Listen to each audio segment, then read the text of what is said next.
চারিদিকে সাগর, আর এই সাগরের মাঝখানে আল্লাহর এক অলির কবর। সব কিছু ডুবে যায়, কিন্তু আল্লাহর এই বন্ধুর দরগা আজ পর্যন্ত ডুবেনি। শুধু তাই নয়, এই দরগার চারপাশেই আরব সাগরের বড় বড় ঢেউ আশ্রে পড়ে, অথচ সাগরের এক বিন্দু পানিও এই দরগায় প্রবেশ করে না। হ্যাঁ বন্ধুরা, আজ আমি আপনাদের দেখাবো তেমনই এক আশ্চর্যজনক স্থাপনা, উপমহাদেশের প্রখ্যাত আউলিয়া হযরত হাজী আলী শাহ বুখারী রাহমাতুল্লাহ আলাইহির পবিত্র দরগা। আর এজন্য আজ আমি এসেছি বাংলাদেশ থেকে প্রায় 2200 কিলোমিটার দূরে ভারতের বাণিজ্যিক রাজধানী মুম্বাইয়ে।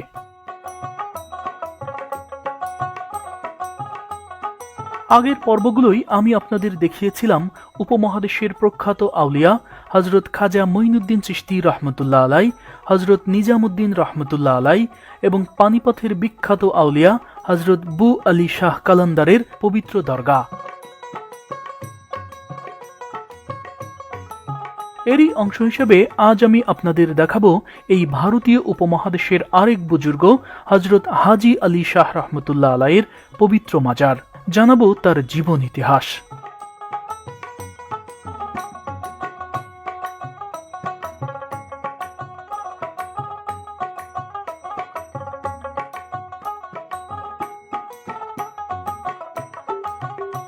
মুম্বাইয়ের প্রধান রেলওয়ে স্টেশন ছত্রপতি শিবাজি টার্মিনাস থেকে 7 কিলোমিটার এবং বিমানবন্দর থেকে 17 কিলোমিটার দূরে অবস্থিত এই দরগা।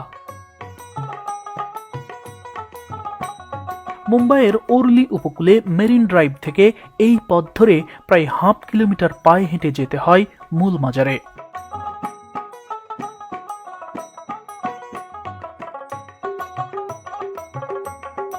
আপনি যখন এই রাস্তা ধরে সামনে এগিয়ে যেতে থাকবেন, তখন সাগর থেকে আছড়ে পড়া ঢেউ আপনাকে নিশ্চিতভাবেই ভিজিয়ে দিবে। তবে জোয়ারের সময় এই পথ পুরোটাই ডুবে যায়, আর তখন ঢেউগুলোর আকারও হয়ে ওঠে ভীষণ ভয়ঙ্কর।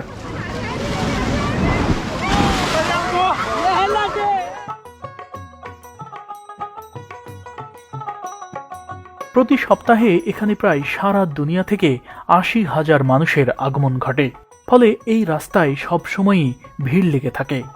তাই এই পথে আপনি যখনই আসবেন তখনই অতিরিক্ত সাবধানতা অবলম্বন করে ধীরে ধীরে আগাবেন। খেয়াল রাখবেন যেন ঢেউয়ের পানিতে পা পিছলে না যায়। আর আপনার সঙ্গে যদি কোনো শিশু থাকে তাহলে ভুল করেও তার হাত ছাড়বেন না। হাজী আলীর দরগা প্রকৃত অর্থেই অদ্ভুত এবং আশ্চর্যজনক, যার চারপাশে রয়েছে বিস্তীর্ণ আরব সাগর। অথচ এই আউলিয়ার কবর কুল কিনারাহীন সাগরের মধ্যে হলেও শত শত বছর ধরে টিকে রয়েছে। দরগাটি আজ পর্যন্ত ডুবেনি, এমনকি চারপাশ থেকে আশ্রয় পড়া বিশাল আকারের ঢেউগুলোও দরগার এক বিন্দুও ক্ষতি করতে পারেনি।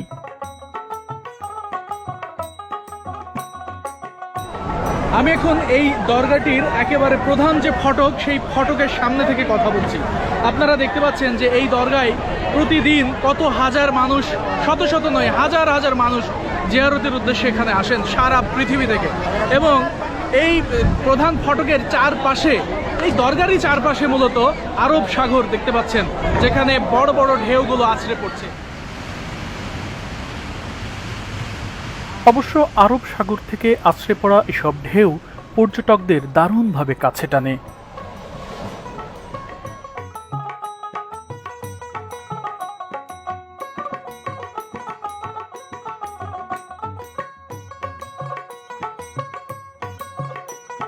দরগার পাশ থেকে একটু খেয়াল করলেই দেখতে পাবেন মুম্বাই শহরের উঁচু উঁচু ইমারত। আরব সাগরের মাঝ থেকে আপনি যখন মুম্বাই শহরের দিকে তাকাবেন, তখন আপনার মনে হবে আপনি যেন দুবাই চলে এসেছেন।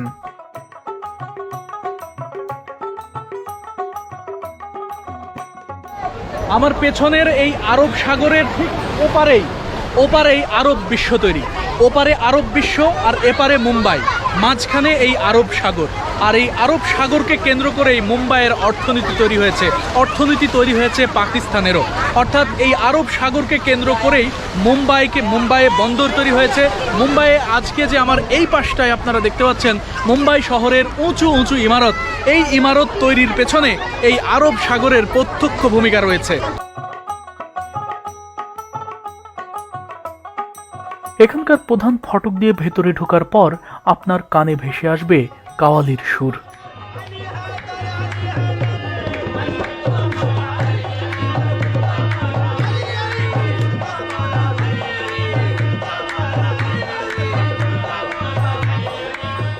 সাগর থেকে ভেসে আসা ঠান্ডা হাওয়া আর দরগার কাওয়ালির এই সুর যে কারো বিষণ্ণ মনে দারুণভাবে প্রশান্তি যোগাবে। জায়গাটিতে এক ধরনের প্রশান্তি অনুভূত হচ্ছে। এ কারণেই হচ্ছে যে আমার সামনে বিশাল এক সাগর,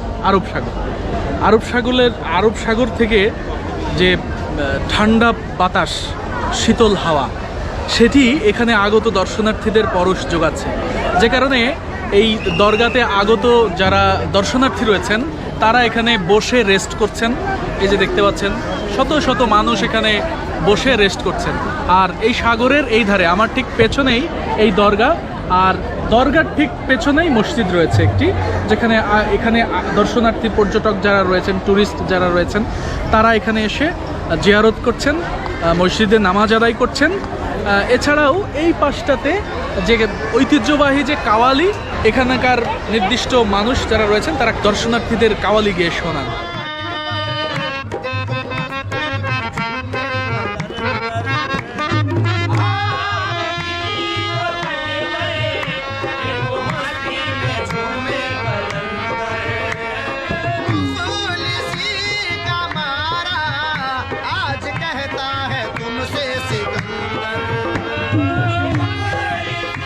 হাজি আলীর দরগার সবচেয়ে আকর্ষণীয় ইমারত এখানকার মসজিদের 85 ফুট উঁচু এই মিনার সহ এখানকার সবগুলো ইমারতই সাদা মার্বেল পাথর দিয়ে তৈরি, যার প্রতিটি দেয়াল নানা ধরনের ফুল লতাপাতার নকশায় মোড়ানো।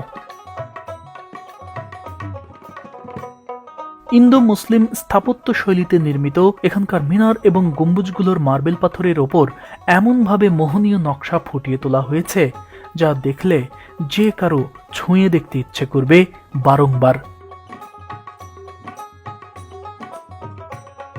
হযরত হাজি আলী রহমতুল্লাহ আলাই সম্পর্কে খুব বেশি কিছু জানা যায় না। উইকিপিডিয়ার তথ্য বলছে প্রখ্যাত এই আউলিয়া উজবেকিস্তানের বুখারা নগর থেকে ভারতে ইসলাম প্রচারের জন্য এসেছিলেন। তার ডাকনাম আলী আর পুরো নাম হাজি আলী শাহ বুখারি। তিনি ছিলেন বুখারার এক ধনী বণিক পরিবারের সন্তান। প্রখ্যাত এই আউলিয়ার জীবন সম্পর্কে একটি গল্প প্রচলিত আছে। একদিন এই বুজুর্গ বুখারার একটি মসজিদে নামাজ আদায় করছিলেন। ঠিক ওই সময় এক মহিলা মসজিদের পাশ দিয়ে কাঁদতে কাঁদতে যাচ্ছিলেন। তখন এই বুজুর্গ তার কাছে কান্নার কারণ জানতে চান। এরপর মহিলা বলেন সে বাজার থেকে তেল কিনে ফিরছিলেন, কিন্তু পথের মধ্যে তেলের বোতলটি হাত থেকে পড়ে ভেঙে গিয়ে তার সব তেল পড়ে গেছে। এখন এ অবস্থায় বাড়ি ফিরলে তার স্বামী তাকে প্রচন্ড মারধর করবে। এ কথা শুনে হাজি আলী রহমতুল্লাহ আলাই তখন মহিলাটির সঙ্গে সেই স্থানে যান যেখানে তার তেলের বোতল ভেঙে গিয়েছিল। সেখানে গিয়ে হাজি আলী রহমতুল্লাহ আলাই তার দুটি আঙুল মাটিতে স্পর্শ করেন এবং সঙ্গে সঙ্গেই মাটি ফেটে তেলের ফোয়ারা বের হয়। এরপর ওই মহিলাটি সেই তেল বোতলে করে বাড়ি নিয়ে যায়। কিন্তু এই ঘটনার পর থেকেই হযরত হাজি আলী রহমতুল্লাহ আলাই প্রায় প্রতি রাতেই খারাপ স্বপ্ন দেখতে থাকেন। একসময় তার মনে হয় বুখারার মাটি তাকে ছাড়তে হবে।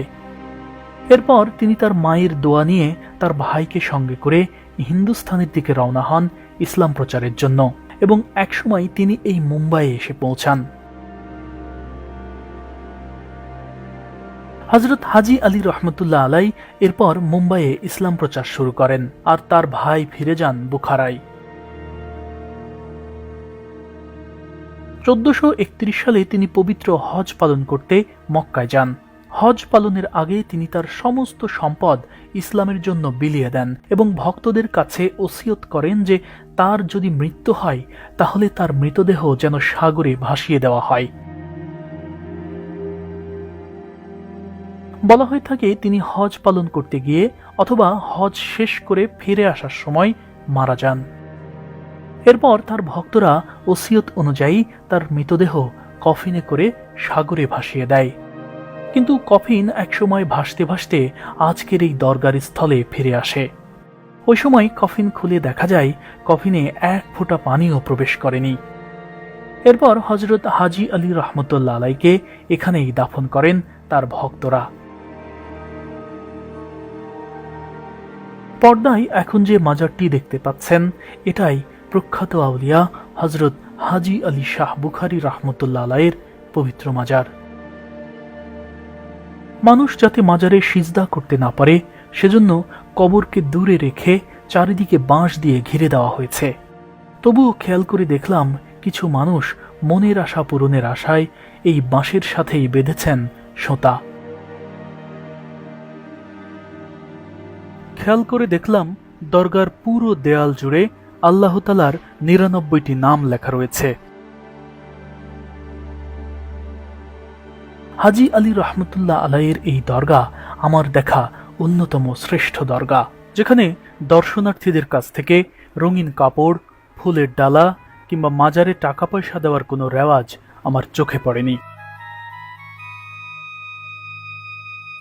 আজকের মুম্বাইয়ে যে বিরাট সংখ্যক মুসলিম সম্প্রদায় দেখা যায় তার অধিকাংশের পূর্বপুরুষই এই হাজী আলী রহমতুল্লাহ আলাইয়ের কাছ থেকেই ইসলামের বায়াত গ্রহণ করেছেন। তার এই দরগা সাগরের মধ্যে অবস্থিত হলেও সেখানে সাগরের পানি প্রবেশ করে না। এমনকি ২০০৫ সালের ২৬ জুলাই বন্যার কারণে পুরো মুম্বাই শহর ডুবে গিয়েছিল, কিন্তু আল্লাহর ওলির এই দরগা ডুবেনি। এমন নানা কারণেই এই দরগাকে পবিত্র জায়গা মনে করা হয়। আর তাই তো সারা দুনিয়া থেকে প্রতিদিন হাজার হাজার মানুষ ছুটে আসে আরব সাগরের এই উপকূলে হযরত হাজী আলী শাহ বুখারী রহমতুল্লাহ আলাইয়ের এই মাজারে।